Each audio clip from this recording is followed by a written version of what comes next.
Let's look at another function. If we have a function from the integers to the integers defined by f of x is equal to plus or minus x, would that be a function? Well, what are the three conditions we have to make sure it meets? Well, the first condition is that it must be a subset of the Cartesian product of the two sets of integers. Then we have to make sure every x in our domain is mapped. And then we have to make sure every x in our domain is mapped once.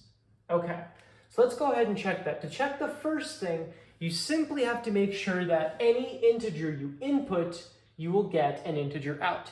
If you find an answer where you plug in an integer and you don't get an integer out, then it breaks this first rule or point. So let's go ahead and think of some. Well, let's think of 0. 0 is always a great example to think of. Well, this means the answer is going to be plus or minus 0, which is nonsense. I don't even know if that's possible, so I think it would just be 0 in this case. Let me quickly double check if that's nonsense to say plus or minus 0. Okay, so I've just verified that plus or minus 0, we'll just say that for now, but it doesn't violate anything yet. This is in fact just the same value of 0, so it does map an integer to an integer. Let's go ahead and try positive 1. Well, positive 1 would be plus 1 or negative 1.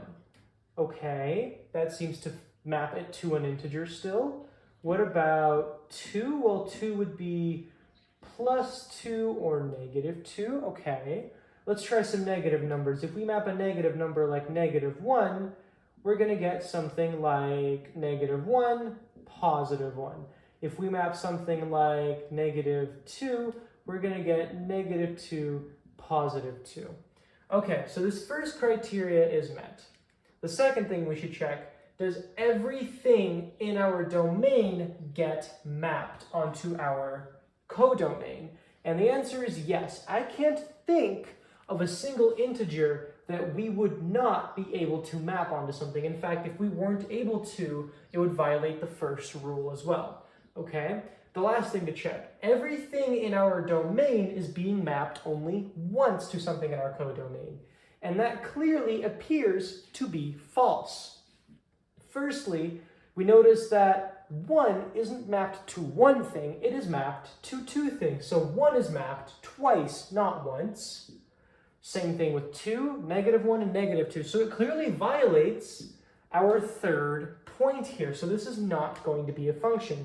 More clearly, if you were to draw the set of integers to integers, and there's going to be an infinite number of points here, but I'm just going to focus on drawing, let's say, 0 and 1, you will find that 0 maps to only one thing. In fact, 0 is the only thing that follows all three, because negative 0 and positive 0 are the same number, so this would map to one thing. So 0 would actually follow the third rule. That's why I had to go and quickly check that. Then we find that any other number we choose, for example, 1, we find that 1 maps to both 1 and it maps to negative 1.